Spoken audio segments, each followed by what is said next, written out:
She ended our 4-year relationship to find herself. My heartbreaking story. December 30, 2014. So this is fresh. Probably too fresh to post anything, but I don't really have any family or people to talk to, so here it goes.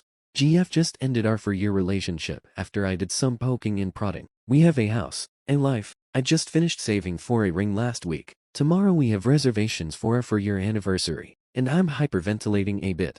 The story is a little complicated. She's had a hereditary disease her whole life. We started dating when she was in remission of sorts, and she got sick again about a year in. It's been a mess of new drugs, sickness, health, and so on for her. We've made it through together. It made our bond very strong. I own my own business, so I was able to work and support us both when she couldn't work her full-time job. However, this business found me pretty successful at a young age. I fell into a deep depression. She helped me through that just by being there, but it's been rough. I gained back 90 of the 100 lbs I lost in high school. Drank heavily. I became much more withdrawn. I lost my lust for life. All for a business. She's always been the type to never speak up. She never wants to upset anyone to a fault. She was walked all over in past relationships, and so on. I pushed as hard as I could to figure out simple things, like what she wants to eat for dinner. Her doctors had a note not to trust what she says, because she's oftentimes more sick than she says she feels. About 18 months ago, we made the decision to move after living together for a year out of the city. The city was killing us, and we picked out a house in our dream location. I purchased it knowing full well it's not smart to own a house within so you're not married to. We made the decision she'd finally quit her job and go back to school for a career she loved. It took her our whole relationship to do so. I've been supporting us 100% the whole time without her asking. She's always felt terrible about it. This change kicked me out of my depression. We were in a place that I could thrive in. She could go to school and work, and we could have a family. I hired people, started working a normal schedule, stopped drinking heavily, and most importantly, my focus was life again, not business. I was living for experiences. She loved the change in me. We were more active. She dove into school, and all was good. We talked heavily about marriage. At a rough time frame, everything was going really great. Then she got sick in October. Like, really sick. 6 weeks in the hospital. I hired extra people and commuted 5 hours a day to see her, only missing 3 days. She ultimately had surgery and has been recovering at home the past month, able to get out and about a bit. I noticed a change as she was in the hospital. She wasn't excited to see me. I started having panic attacks when I got home due to the hours and schedule. I had thoughts of overwhelming dread that she was actually falling out of our relationship. We talked about it and she assured me that was not the case. And through some reading I found that these thoughts were part of the depression I thought was gone. As she's been home recovering, I've done everything I can. I noticed our sporadic conversations about the future stopped. She turned away or changed the subject when I mentioned kids. She never kissed me. I had to kiss her. No hugs, no nothing. So finally tonight I just pushed her. I could only ask you okay. So much, as I had the past for months. She broke. She said she had a lot of time to think in the hospital. She said she wasn't living for herself, and she needs to find herself. And she feels horrible because for years I've pushed her daily to find her passions and follow them, not to think of others first in such an extreme. I did this because that's what I do. I work my dream job, and I want that for her. She says she feels like she's holding me back. She loves me, and I believe that because she's refusing to let me settle. But damn, do I still love her?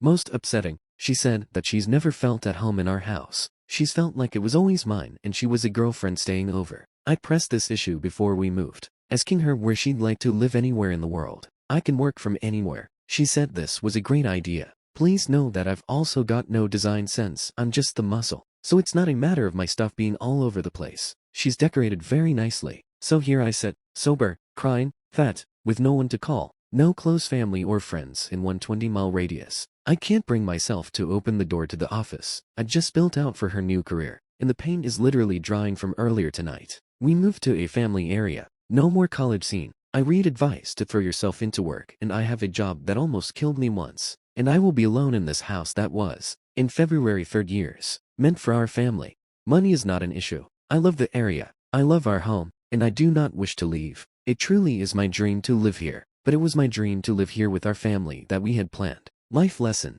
Nothing is set in stone. So how do I even start to cope? We still love each other. We're best friends. I'm going up to sleep in our bed because I can't bring myself to sleep in the guest room, and she doesn't want me to. She's going to stay while we untangle our life, and she, along with my family and hers, are afraid of what I'll do to myself. I'm not going anywhere. I've never been suicidal, but I sure as hell can't drink this one away, because the drinking won't stop. But she's going to leave. Like, Sin, I know it's not fair to hold on to the idea that she might just need to do some soul-searching and come back. And I know that, being so sick for so long, she really didn't have a chance to figure out what she wanted. But I just can't help but feel absolutely gutted that it took this long for it to come out, because I can't see my life without us. It's the most life-shattering thing I've ever felt. Update 1 December 31, 2014 Next day. The past 24 hours have been a beautiful and sad journey. After the initial shock wore off, we've done a lot of talking, and for the first time, we've been completely honest with each other at the same time. We've been waiting and waiting for our relationship to feed into the life we've built around it. We've had a hard go at it with the sicknesses, depression, and ultimately the transitional time in our lives. It was a hard time for everyone around us. Getting out of college and finding ourselves. We both care so much for each other that we tried to force it to work, ultimately denying our own desires in the process.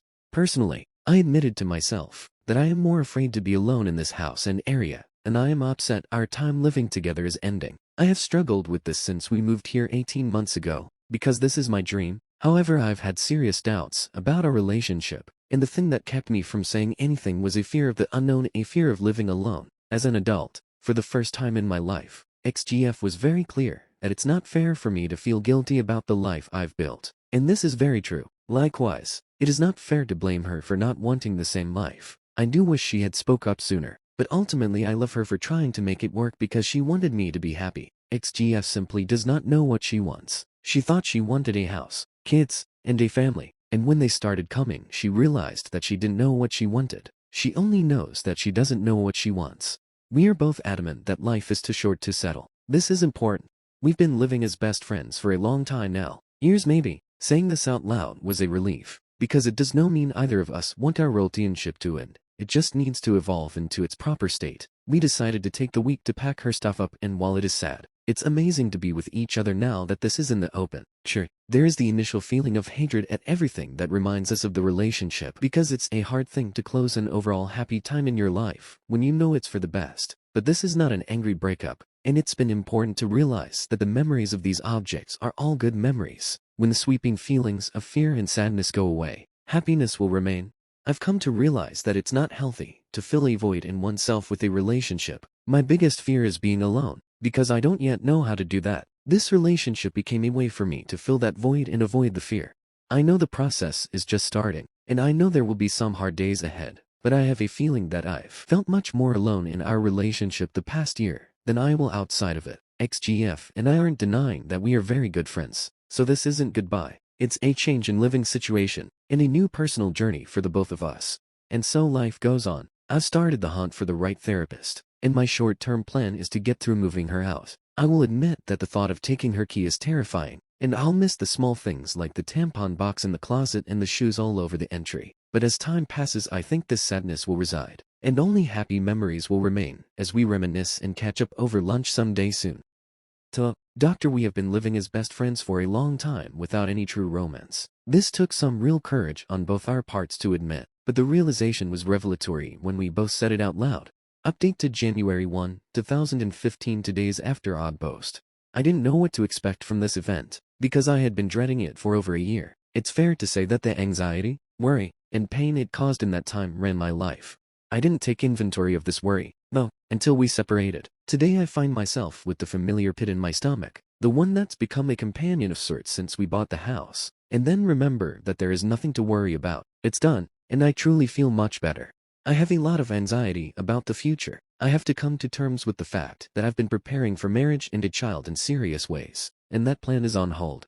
XGF and I have been living together since we decided to part ways a couple days ago. We didn't know what else to do. It just felt wrong and inappropriate to rip the band-aid after such an amicable decision. But I think we were both skeptical that it wasn't a good idea.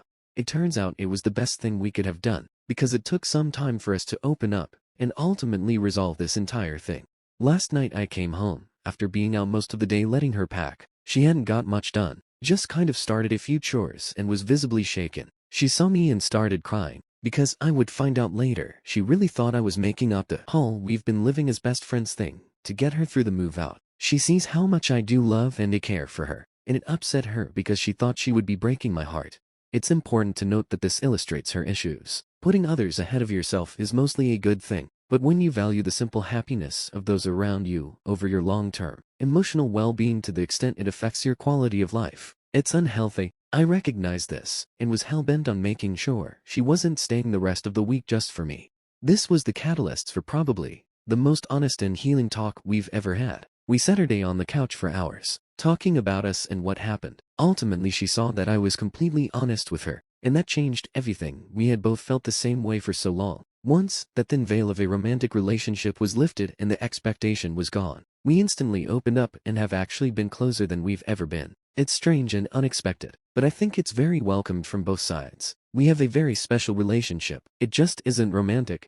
I think the most complicated thing about this situation is how simple it is. We are two people that fell in love, and that love transformed into the love of two close friends over time. We saw it all the way to the end, as far as we could go before a refused proposal ruined our relationship. We tried, it just didn't work in that way.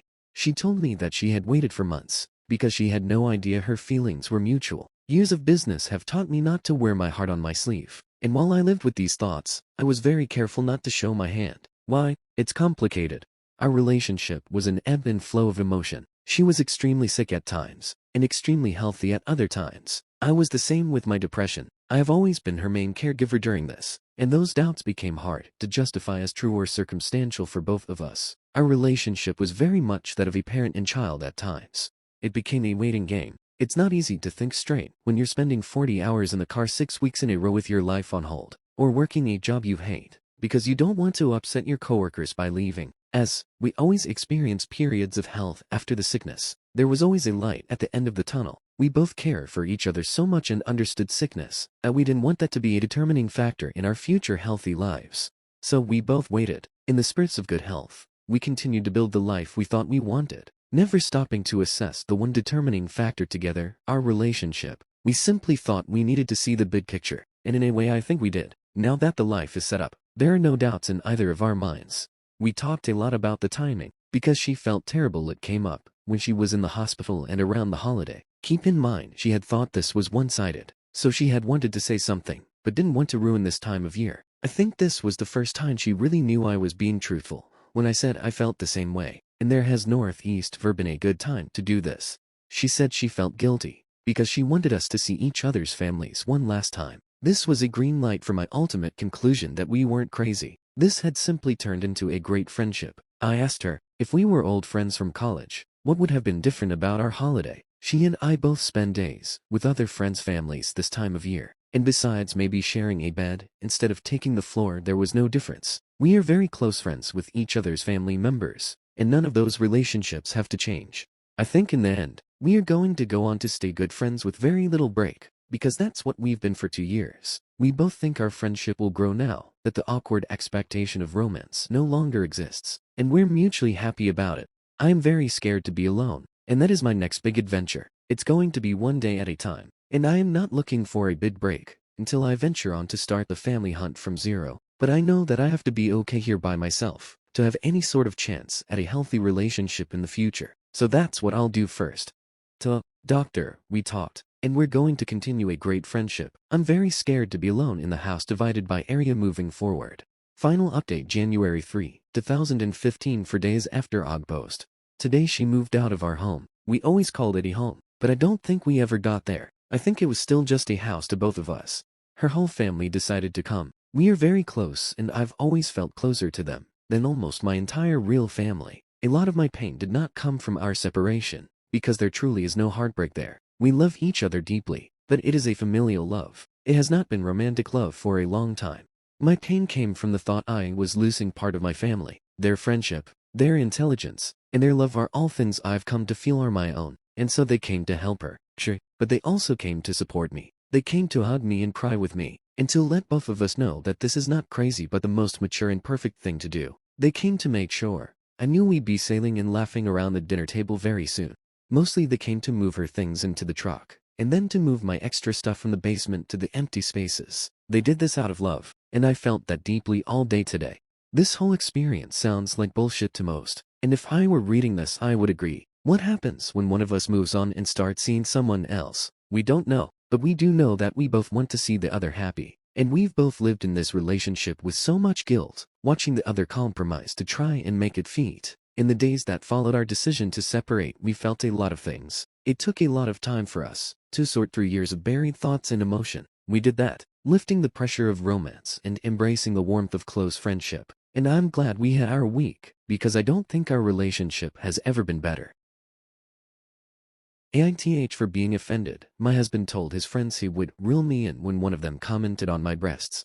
My husband, male, 31, and I, female, 23, recently went on a vacation with a lot of our friends, 5 couples including us. I only really know the women very well, but I see all 4 of these couples very often. Also relevant to the story is about 6 months ago, I got a breast augmentation. It's not really a secret, most of the women know. And besides, I went from a B to a D, so it's obvious. I've heard that they look great lol, so I'm not embarrassed of it. It came up a few times this trip, because I was constantly in a bikini, just like the other girls. It was mostly just them being look, wow, they look so good, that kind of things. Well, this problem started one night while I was in my bikini, sitting with my husband and 2 of the men. One of the men, Luke, kept looking at my breasts. I kinda brushed it off, because I was literally sitting on my husband's lap, so I figured not much would happen. However, I was wrong. Luke drunkenly pipes up and says Leah, his wife, told me I should touch your tits during this trip to see if I like the way they feel. I was like, excuse me. My husband was like, what the fuck? Luke quickly backpedaled and explained that him and Leah were talking about my breasts weird and saying that she might want to get hers done as well, but she wanted to know if he liked the way they felt. I knew my husband got really mad, so I tried to make light of the situation and was like, haha, Leah could have just asked to feel them herself. Leah came over at that point and was very mad that Luke had said that. It was all very awkward, so I just stood up and said I was getting a drink. As I was waiting for my drink, I could hear the conversation. Luke apologized to my husband. My husband said as long as he doesn't do that or say it again, they're good. Luke said sorry for being offensive. My husband curtly answered he wasn't offended. Luke then said, I think your woman might be. My husband then proceeds to laugh, turned to look at me, and says don't worry about her. I'll reel her in those fucking bikini tops. I heard this and was just so fucking pissed. I ended up just staying with another of the women for most of the night, like reel her in and criticizing my choice of top, when it was Luke who said it is so crazy to me. When I told my husband how offended this made me, he ordered me to drop it. So AITH for being offended about this. AITH for telling my daughter her much older boyfriend isn't welcome in our home. AITH for telling my daughter her much older boyfriend isn't welcome in our home. July 21st, 2024. My female, 48 husband, male, 46, and I have a 20-year-old daughter, Ellie, who is currently on vacation from college. About 5 months or so ago, Ellie told us that she had a new boyfriend who I'll call Tom. This came rather out of the blue, as Ellie hadn't mentioned seeing anyone or that she was dating, but both my husband and I were supportive and happy for her. However, Ellie was strangely secretive about the whole situation. Usually, she's an open book, especially with me, and would always share details of her personal life. On this occasion, she wouldn't show any pictures, and we knew next to no information about Tom, other than that they met at a party through a mutual friend. Ellie spent the past month of her vacation in her college town, and the plan was always for her to come back this weekend. Ellie asked if she could bring Tom with her for a few days of the trip as they were getting serious, and she wanted him to meet us. Although we mentioned that we knew barely anything about him, Ellie expressed that it would be a surprise and that we'd love him, given he's clearly an important part of our daughter's life. We agreed and said we'd look forward to spending the weekend together. Yesterday morning, we went to pick up Ellie and Tom from the airport to drive them to our place, and we were shocked. We knew instantly that Tom was much older than Ellie, and he certainly wasn't a college student. I was just in a state of surprise, but didn't want to cause a scene and told my husband to do the same. We drove home, but it was a frosty journey, which Ellie commented on. When we arrived, my husband point blank asked Tom how old he was. Tom said he was 44. I was immediately disgusted. He's only 2 years younger than my husband and old enough to be Ellie's father. My husband continued to interrogate him, asking how they met and the whole background. Ellie explained that it was at a party and Tom was there because he's well known around the town, and they realized they had a lot in common and hit it off from there. I really didn't want to hear any more, and my husband told Tom to leave. Ellie shouted and said how unfair this was, and we hadn't even given Tom a chance and that he made her happy. Tom could sense the tension, so left and Ellie followed behind him. I texted Ellie to tell her we'd love to see her and to come over to discuss the situation. She asked if Tom was welcome, and I said he wasn't. Therefore, after labeling me a judgmental a-hole, she told me she wasn't coming and that they would be staying at a local hotel and catching up with friends. I feel terrible about the whole situation and don't want to lose my daughter over it. My husband isn't budging and says he'd have to be held back if he ever saw that man again. Am I AITA for saying he isn't welcome, or have I done the right thing? Relevant comments. Commenter. Greater than I had similar in my foster dad was what I believed amazingly chill about me dating a guy in his mid-30s. When I was 19, I spoke to him over a decade later and he said he wanted to deck the guy, but knew if he pushed me then I'd dig my heels in, and the relationship would go on far longer. Instead, he asked me to check in so he knew where I was and when I'd be back to make sure I was safe. Greater than he did however do other things to gently highlight the inequality of the relationship. For example, he'd make sure to say how nice I looked every time I left the house. The boyfriend would send me back to the house for not wearing makeup divided by the right clothes. It didn't take too long for me to put two and two together and realize the boyfriend was a control freak who wanted a trophy girlfriend. Commenter. Greater than NTA. He was at a college party because he's well known around town. That means he's well known for preying on younger women and probably also for buying alcohol for underage college students. Commenter. Greater than play the long game here. Best story I have heard. The dad befriended the guy. They talked about stuff relevant to their age group. Did dad age stuff together? Talked about things like insurance and retirement and house payments. Went out to eat at boring grown-up places instead of sports bars. And just generally acted like middle-aged men. Greater than she realized she was basically dating her father. They had almost nothing in common and broke up. Commenter. Greater than NTA. Greater than former cop. Advocate. Greater than I would suggest you don't give her a reason to distance herself further from you and your husband, because Tom needs to stop your support and brainwash her to think you are against her and you're not. Greater than I encourage you to not exclude him. Greater than you can get together somewhere public so he's not in your home but you aren't letting him keep your daughter away while you navigate this precarious situation. Greater than all the best. Update July 22, 2024. First off, I wanted to thank everyone for their comments and messages yesterday. I was overwhelmed with the responses and didn't expect my post to gain so much attention. I know opinions were quite split, but I appreciate everyone for being honest. Please accept my apologies for not responding to anyone, but there has been a lot on my mind, so I thought it would be best to provide an update for those interested. For those who haven't read the whole post, a brief summary is my 20-year-old daughter, Ellie, brought home her boyfriend of 5 months, Tom, to our house. Tom happens to be 44, and my husband and I told Tom that he wasn't welcome in our home. Ellie and Tom are currently staying in a nearby hotel.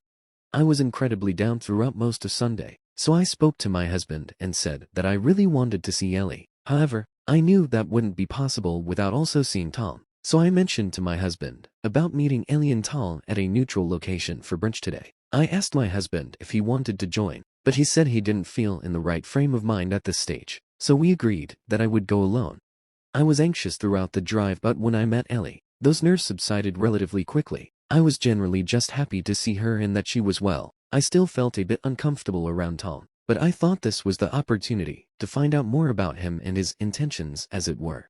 We sat down and I tried to find out as much information about Tom as possible. When I asked him to elaborate on being known around a college town and being at the same party as Ellie, Tom said he used to go to the same college when he was Ellie's age, loved the place and decided to never leave. Throughout his time, he still frequented the main bars and places that college students do, which meant he remained in the community in some form. I found it quite an unsettling response but remained polite. In terms of other details I learned, Tom has never been married, nor does he have any children. He works as a software engineer and enjoys cooking and meditation in his spare time. Something felt off about him, but maybe I already had my preconceptions. Ellie spoke more about what a good match they were and how much in common they had. When I asked her to elaborate, she spoke about how they both love the same spots around town and campus, with apparently the same love of sushi, and she's never met someone so mature and understanding. Tom also said that Ellie was perfect for him and he was serious. I probed if he'd had many other relationships with younger women. Ellie didn't enjoy this question, but Tom said that he generally didn't do relationships, yet something about Ellie had drawn him in. Eventually, after about 2 hours, we ended the brunch. Ellie said how nice it had been, and she was so happy I had shown an interest in Tom before asking whether they could both come to dinner some evening. I told her that would be nice, but I would have to speak to her dad. Tom shook my hand and that was that. My husband remains reluctant, but I feel it's the right thing to do if we want to maintain a relationship with Ellie. I didn't like Tom off first impressions, and this hasn't done much to convince me. Something is just off there, and some of his answers solidified my thoughts about him not being right for Ellie. I suppose I'll have to remain open-minded but appreciate any thoughts. Relevant comments. Commenter. Greater than please make sure she's on reliable birth control. Commenter. Greater than it would be best to get some background checks done on this man. There could be a lot of lies involved. He sounds sketchy enough already. Commenter. Greater than wonder if Op could call the college and ask if he is known there. Maybe get a gauge on him if he is. Commenter. Greater than I appreciate how hard you both protect your daughter, but at the end of the day, she is an adult and she can't make her own mistakes if she feels pressure from you guys to make decisions. Greater than thing is, if she keeps pushing away because you guys are reluctant to let her be an adult all on her own, she won't come to you when she needs help either. If this guy ends up being a bad guy, and she needs someone to be there for her, why would she come to you if she feels as though she's just going to be shamed? Greater than I would say an entirely different spiel if she was, say, 16 or 17, but she's an adult in college learning her way around this world, and she's gonna need support in controlling her own life without you directly deciding what she can and can't do. You said she was secretive about it from the jump, and that tells me she knew your reaction. It's time to show her you can be a supportive friend when she needs you instead of an unsupportive parent. This was a good first step. Edit. A new update was posted near when the BRU was. According to our rules, we can add it to this post, but do not MMENT on it. New update July 29th, 2024. First off, apologies to everyone for not updating sooner and my lack of replies. I post and read everyone's replies and messages, but it's so overwhelming that I struggle to know who to respond to. However, a lot has happened in the past week and enough people asked for an update, so I thought I would provide one. For context for those who haven't read the original post and first update, my 20-year-old daughter Ellie brought home her boyfriend, Tom, from college for the first time. He turned out to be 44, and it's been a huge shock to my husband and I. I met him without my husband and my daughter for brunch without feeling entirely comfortable about the situation, but my biggest priority is not losing my daughter.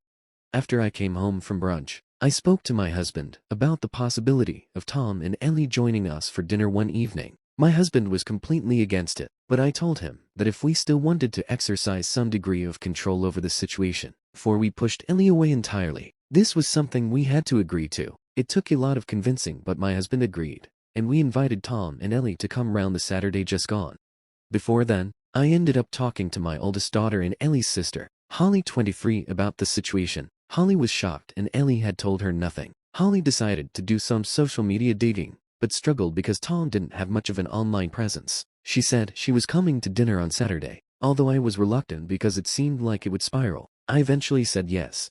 So, we get to the dinner on Saturday, and Holly just continually grills Tom. It was far worse than I did. She asked him if younger girls were his type, why someone his age is still hanging around at college parties, and other small remarks. Ellie told her multiple times to leave her alone, and I tried to act as a mediator. My husband was just silently seething, and I could tell how uncomfortable he felt in Tom's presence.